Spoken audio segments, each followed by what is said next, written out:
Hi everyone, Voltie here, and today I'm going to be bringing you the Canbrawl 5 stats. Last weekend in Canberra at Jolt Games, Canbrawl 5 was held. Big shout outs to Pat and for Jolt Games for putting on a great event. On the Sunday, there was also an invitational qualifier, although that event was definitely too small to be doing the stats on.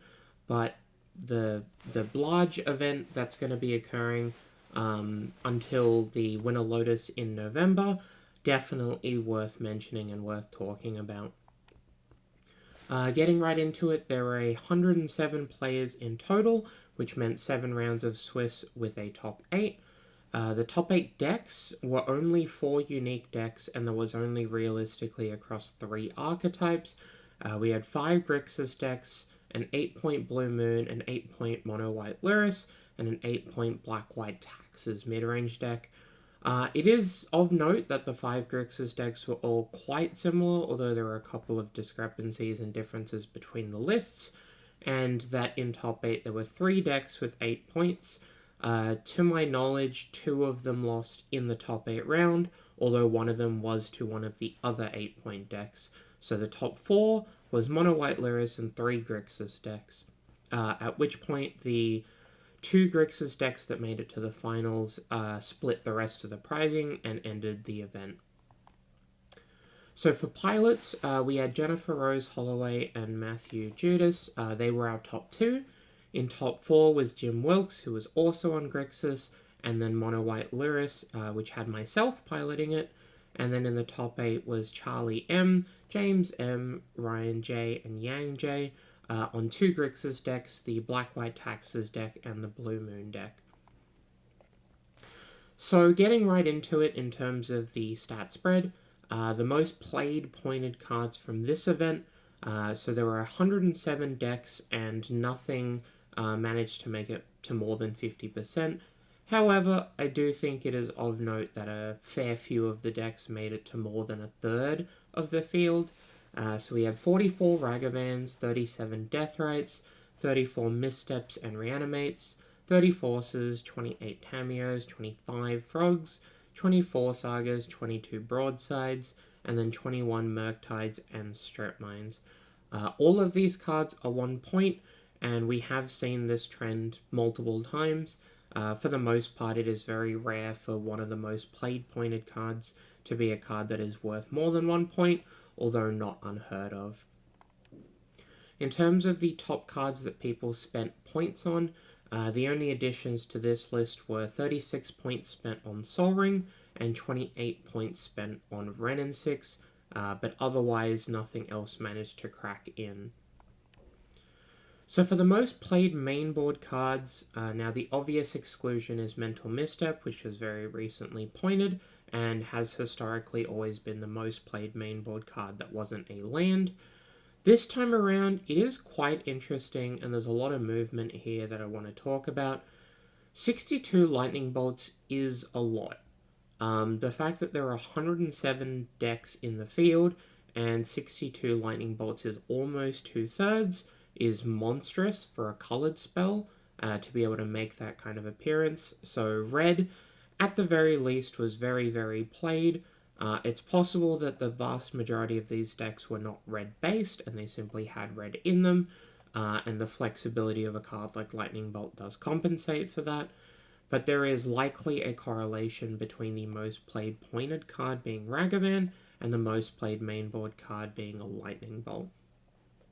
After that, we have Dismember, then Thoughtseize, Inquisition, Brainstorm, which managed to make the top 5, but barely, Ponder, and then the last cards are interesting here as well. So 48 Baraglyphs and Emperor of Bones, so basically any deck playing one was very likely to be playing the other, and 47 Fatal Pushes. But then we have 44 Ragavans. One of the 10 most played mainboard cards was a pointed card, and that is a first since I've been doing stats. It was close. I believe the next one down was 43, if I'm not mistaken, but I'll have the stat sheets in the description below. But a couple of things worth mentioning here. We have 5 black cards, 5.5 if you count Dismember, although the presence of Eldrazi and Shops obviously skews Dismember's number. Lightning Bolt and Ragavan being the only 2 red cards, but being arguably best red cards in the format, but not having any other red cards make it in. So clearly the gap between Lightning Bolt and the next best removal spell is a bit too much. Brainstorm and Ponder, not really a surprise that there's a lot of both of them, but what is surprising is that Gataxian Probe isn't joining them, and I believe Preordain also fell short. So a couple of interesting findings here in terms of the color skew, and also the fact that 3 of the top 10 most played cards were creatures is more than we've seen previously. The last couple of stats videos I've done, there's been maybe 1, usually 0. So for the most played sideboard cards, none of these cards are surprising, but the order and presence of them is kind of new. So firstly, we have the 2 Red Blasts. These are historically the most played sideboard cards, and if Lightning Bolt is the most played mainboard card, this shouldn't be a surprise. We have 52 Carpets, though, and that is its highest placing we have ever seen. Carpet usually falls in the 7 to 10 range, although it has been 11th before. Being 3rd is monstrous, and I think that's really a sign of what people are stretching their mana bases to do. I imagine the vast majority of Grixis decks are now putting a Trop and or a Bayou and playing Carpet of Flowers for the mirror, where previously there was a valid reason not to, in order to improve the mana base. We then have Hydroblast and Ashiok, which pipped the Blue Blast. Realistically, all of these are kind of similar, but the 2 Blue Blasts usually hit the top 5, and Ashiok overtaking one of the Blue Blasts is kind of interesting. We then have 39 Consigns. This is usually in the top 6, top 7, so not particularly surprised there. A bunch of Hearses, a bunch of Vacuums, and then a return of Submerge. Submerge has not been in the top 10 for a while, or it's been floating around the 11 to 12 mark, but people are going back to Submerge, and that might be a nod as well to certain metagame trends. So for the best performing pointed cards, and this is by top 8 conversion factor, this list is not as impactful as the winning conversion factor, although it is worth noting that for this event, the winning deck conversion data is a little bit off just because of the issues with the round 7 record keeping, although the top 8 decks and conversions are all accurate, thankfully. So we have Dig and Lutri, which did half as well as the maximum possible. Notably, there were no cards that managed to hit the max CF. Usually this would occur when one person decides to bring Library and they manage to top 8, and that maximizes that conversion factor.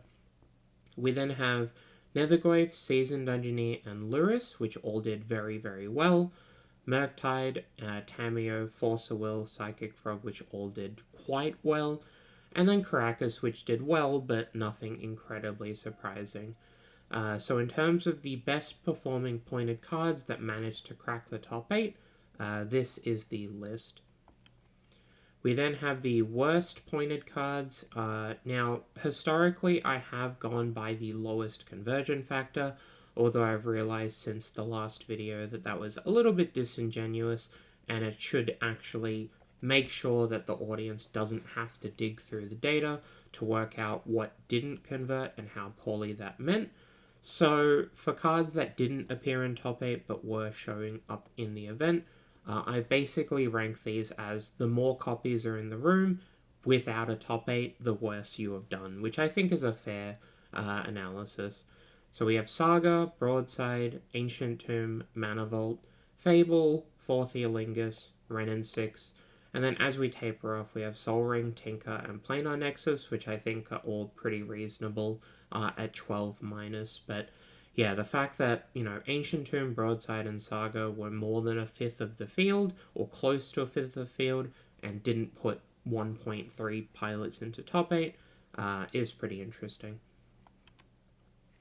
So the top pointed cards by winning conversion factor, this is the precursor to the relevant page, which will be up next, but there were several cards, it looks like 10 cards that maximized their conversion factor, which basically meant everyone who played these cards managed to get a 4-3 record or better. However, the vast majority of these cards only had one copy in the room anyway. So Caves of Chaos Adventurer, Spellseeker, Lutri, Lotus, and Time Walk all had at least 2 pilots, and they both converted. So that is probably worth mentioning, but, you know, the one pilot on Merchant Scroll, Undermountain, Flash, Mox Emerald, and White Plume, I would chalk that up to natural variance, although for the most part, single event data isn't great anyway. And then the next highest performing card was Netherglyph at 1.98, which is very, very respectable. There were 6 copies and 5 of them had a winning record. So this is the list of the top pointed cards by winning conversion factor with at least 4 copies. This felt like a reasonable breakpoint, and if you're looking for a quick list of cards that performed well at Canbrawl 5, this is probably the most accurate that's useful. So we have Netherglyph, and then Murktide, Tinker, Deathrite Shaman, Renin 6, Psychic Frog, Reanimate, Wasteland, Strip Mine, Force of Will, and Tameo. So once you get to the 1.25 mark-ish, you get to within reason or within expectations. So Force of Will and Tameo were very played, but they did about expected. The ones that I would highlight are Murktide and Deathrite, which both did very, very well at 1.4 with the max at 2.3, with 13 copies and 22 copies. But again, Murktide and Netherglyph and Tinker having really, really good results, and a significant-ish number of players worth noting there. So the worst pointed cards by winning conversion factor, so Balance, Enlightened Tutor, and Mox Ruby all had at least 2 copies in the room, and none of them converted to 4-3 or better. There were a couple of other pointed cards that had 1 pilot who didn't convert, but for the most part, the list that you can see down below is the worst performing pointed cards with a reasonable sample size. So Planar Nexus, Ancient Tomb, Underworld Breach, Sol Ring, Snapcaster, Flage, Intuition, and Forth. So for these numbers, for the most part, these cards showed up in reasonable quantities and had at least 1 person convert, but the vast majority of pilots did not convert to a 4-3 record or better. We next move on to the top unpointed cards by winning conversion factor with at least 4 copies. I'll be honest, this page is kind of just a fun page. There's a lot of data when it comes to the unpointed cards, and it is very reasonable that any presentation of that data is going to be heavily biased, but the ones that I really wanted to highlight here were Colligan's Command and Deadpool.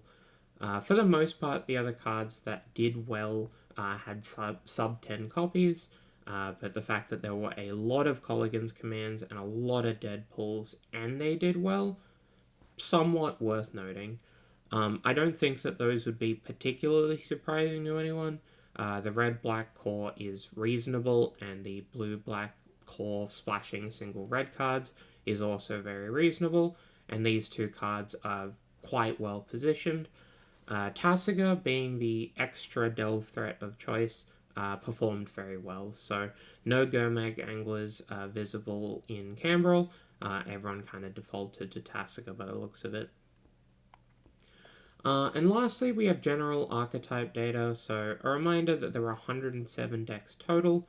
Out of the 8-point decks, there were 26 pilots, so under a third, but pretty close, pretty respectable, with 10 pilots at 4-3 or better. So not an above average performance, but a very, very reasonable performance. And in terms of the overall spread, I thought this was pretty interesting. So we had 23 Blue X mid-range decks, 19 full combo decks, 21 aggressive decks. So this was Prowess, Legends, some of the mono-white beatdown decks that were less taxes inclined, and all of the Goblins players that were there as well. We then had 9 mid-range combo decks, a couple of Walks decks, Mardu deck or two, 8 big mana decks. Eldrazi and Shops had a smaller showing at Canbrawl than other events. I think it's likely due to the natural metagame differences between Canbrawl, Canberra and some of the other cities. 23 non-blue mid-range, lot of Jund, lot of Mardu in the room, lot of red-black, lot of other variants of colours that weren't playing blue, but for the most part it was Jund. And then 4 control decks, so the top 8 deck that was Blue Moon, that is really helping with this one, but, out of the 4-ish control pilots playing various slower versions of the archetype, I think they did reasonably well. Overall, that's it for Canbrawl 5. As always, the data from the Google Sheet that I use to make these videos will be linked down below. If you have any questions about this data or this presentation of the data, feel free to ask in the Discord server. But otherwise, if you watch this and you think someone else will get some kind of use out of it, feel free to share. The next data video that will be coming up will be most likely after the RC side event, and it'll be interesting to see the differences there after the upcoming points change on September the 21st. But otherwise, that's going to be it from me, and I'll talk to you all soon.